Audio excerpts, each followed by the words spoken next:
کہ ایک مرتبہ ایک شیطان اور ایک فرشتے کے درمیان مکالمہ ہوا. مکالمہ یہ ہوا کہ فرشتے نے حضرت ایوب علیہ السلام کی طرف اشارہ کر کے شیطان سے کہا کہ دیکھ تو یہ کہتا تھا کہ میں ان سارے آدم کے بیٹوں کو گمراہ کروں گا، چاروں طرف سے ان پر حملے کروں گا، اور دیکھو یہ ایک ایوب علیہ السلام کو دیکھو کہ اللہ تبارک و تعالیٰ کے کیسے پرہیزگار بندے ہیں.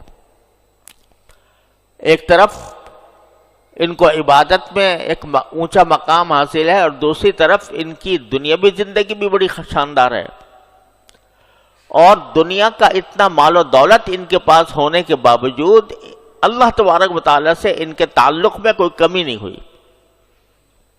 اتنے یہ خوشحال ہے. ورنہ عام طور سے اے شیطان، جب تو لوگوں کے پاس دولت آ جاتی ہے تو وہ تو اس کو گمراہ کرتا ہے، اللہ تعالیٰ سے اس کو بھٹکا دیتا ہے. لیکن دیکھ یہ بندے بیٹھے ہیں اللہ کے کہ جو اتنی دولت کے باوجود اللہ جل جلالہ کے ساتھ ان کے تعلق میں کوئی کمی نہیں آئی. تو شیطان نے کہا،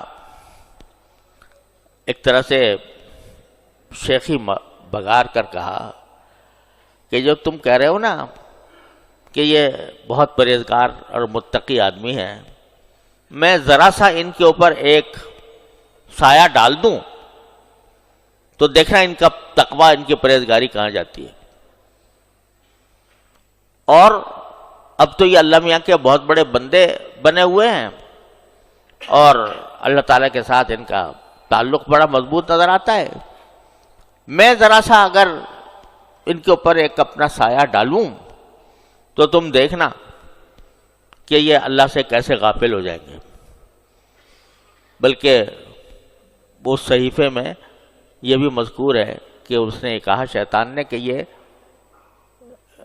جب میں ان کے اوپر ایک سایہ ڈالوں گا، ان کو جا کر چھوؤں گا، اس نے بھی الفاظ ایسے استعمال کیے ہیں کہ اس کو جا کر جب چھوؤں گا تو یہ اللہ میاں کا کیا کہتے ہیں، یہ تکفیر کرتے ہیں، یہ اللہ میاں کو بالکل بھول کر اللہ میاں کی تکفیر کریں گے.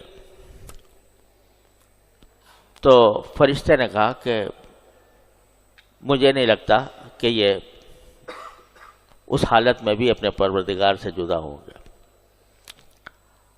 تو وہ شیطان آیا اور اس نے اپنے کرتب دکھایا، اور حضرت ایوب علیہ السلام ایک بیماری میں مبتلا ہو گئے. بیماری میں بعد میں مبتلا ہوئے وہ یہ کہ وہاں جس علاقے میں یہ رہتے تھے تو وہیں قریب میں ایک کافروں کی حکومت تھی، سبا، ملک سبا تھا. تو سبائی لوگ، سبا کے رہنے والے، وہ اچانک حملہ آور ہوئے حضرت ایوب علیہ السلام کے بستی پر، اور ان کے جتنے جانور تھے، جتنے مویشی تھے، وہ سب اٹھا کے لے گئے. بلکہ اس مصیبت پر بھی اللہ تبارک و تعالیٰ کے ساتھ ان کا تعلق وہی برقرار رہا جو پہلے تھا. تو اس موقع پر فرشتے نے اس شیطان سے کہا کہ دیکھو تم نے جا کر ان کی اولاد کو بھی ختم کر دیا، ان کا مال بھی سارا لوٹ لیا گیا، پھر بھی دیکھو یہ کس طرح صبر کی تصویر بنے ہوئے ہیں. تم یہ کہتے تھے کہ یہ جب ان کے اوپر میں اپنا سایہ ڈالوں گا تو یہ دیکھنا کہ اللہ میاں کے ساتھ ان کا تعلق کیسا برقرار رہتا ہے. تو دیکھو اتنی مصیبت پیش آنے کے باوجود سارا مال بنال لٹ گیا، ساری اولاد ختم ہو گئی، مگر یہ شخص اب بھی اللہ تعالیٰ کے ساتھ رجوع کیے ہوئے ہیں. تو شیطان نے کہا کہ ابھی تو میرا آدھا ہاتھ پڑا ہے، اور جب میں پورا ڈالوں گا تو پھر دیکھنا ان کا کیا حال ہوگا؟ یہ اللہ تبارک و تعالیٰ کے ساتھ ان کا تعلق کیسا برقرار رہتا ہے؟ چنانچہ اللہ تبارک و تعالیٰ کی مشیت سے ان کے اوپر بیماری آ گئی۔ بیماری کیا تھی؟ اس کی کوئی تفصیل نہ قرآن کریم میں بیان ہوئی ہے، نہ صحیح احادیث میں اس کا کوئی تذکرہ آیا ہے۔ البتہ وہی جو میں صحیفہ کہہ رہا ہوں، ایوب علیہ السلام کا صحیفہ جو بائبل کے اندر بھی موجود ہے، اس میں یہ مذکور ہے کہ کچھ جلدی بیماریاں ہو گئی تھیں، کچھ جلد کی پھوڑے پھنسی نکل آئے تھے، لیکن اس کے اوپر لوگوں نے ردے جمائے ہیں کہ بھئی ان کو ایسی بیماری ہو گئی تھی کہ لوگ گھن کرنے لگے تھے، اور ان کے جو خاص اولاد تھی وہ بھی ان سے نفرت کرنے لگی تھی، اور کہیں جا کے کوڑے پر ڈال دیا تھا۔ یہ سب واہیات فضول روایتیں ہیں، ان کا کوئی تک نہیں ہے۔ اللہ تعالیٰ اپنے انبیاء کرام علیہ السلام کو جب بھیجتے ہیں تو ان کو ایسی بیماریوں سے اور ایسی حالتوں سے محفوظ رکھتے ہیں کہ جو لوگوں کے لیے نفرت کا باعث ہوں۔ لہذا یہ سب روایتیں فضول ہیں، ان کی کوئی اصل نہیں، ان کی کوئی بنیاد نہیں۔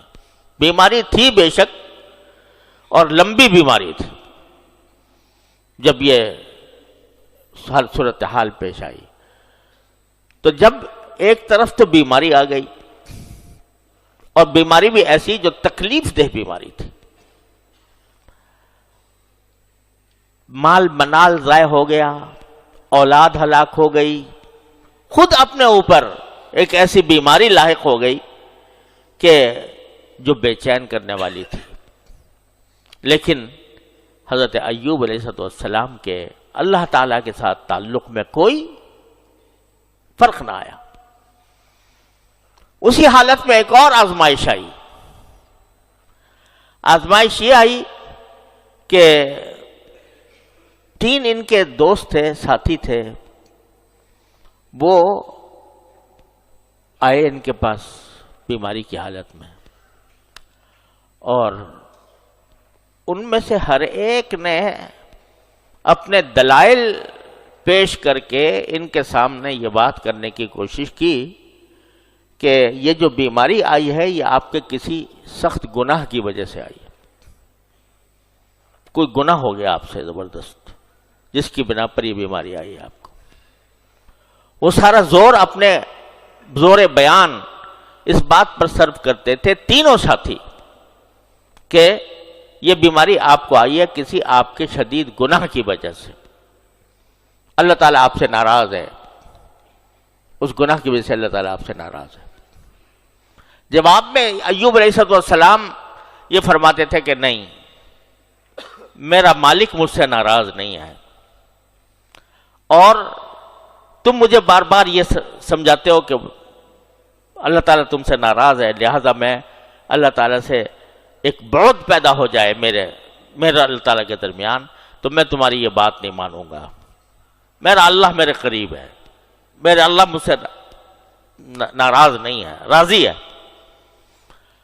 اور اس کے اوپر دلائل پیش کرتے تھے حضرت ایوب علیہ السلام۔ آپ اندازہ کیجئے، ایک آدمی بیماری میں مبتلا ہے، اولاد اس کی ساری ہلاک ہو چکی ہے، اور سارا مال اس کا ختم ہو چکا ہے، بیماری ایسی لگ گئی ہے کہ ہر وقت تکلیف میں ہے انسان، اور اس وقت میں آ کے لوگ مناظرہ کر رہے ہیں کہ بھئی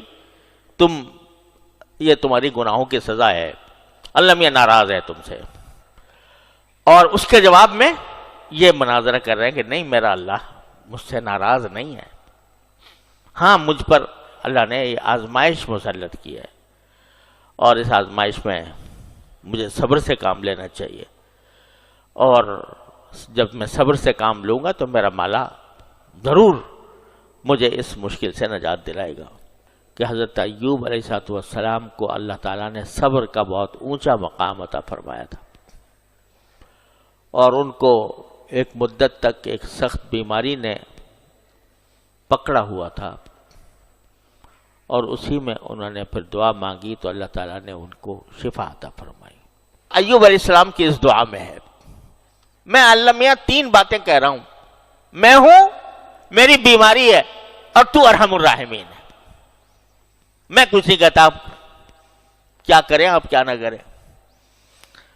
تو اس میں جو لطف ہے، اس دعا کا جو لطف ہے کہ اظہار و بیان سے آگے، اس سے آگے ہے یہ انی مسنی الضر وانت ارحم الراحمین۔ اسی طرح دوسری جگہ قرآن کریم میں حضرت ایوب علیہ السلام کی دعا وہاں پر بھی ذکر کی ہے، تو کیا ہے کہ انی مسنی الضر مسنی الشیطان بنصب وعذاب۔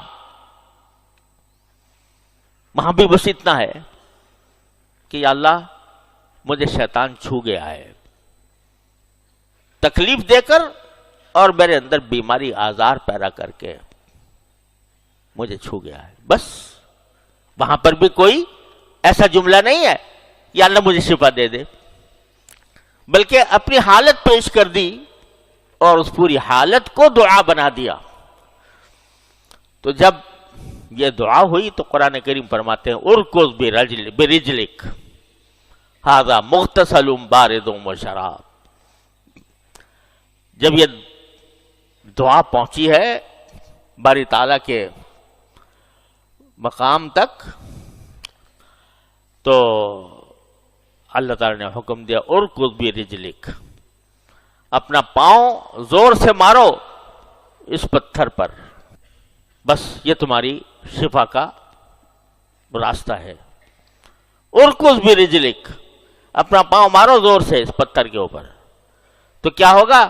وہاں سے چشمہ پھوٹے گا۔ چنانچہ ایسا ہی ہوا۔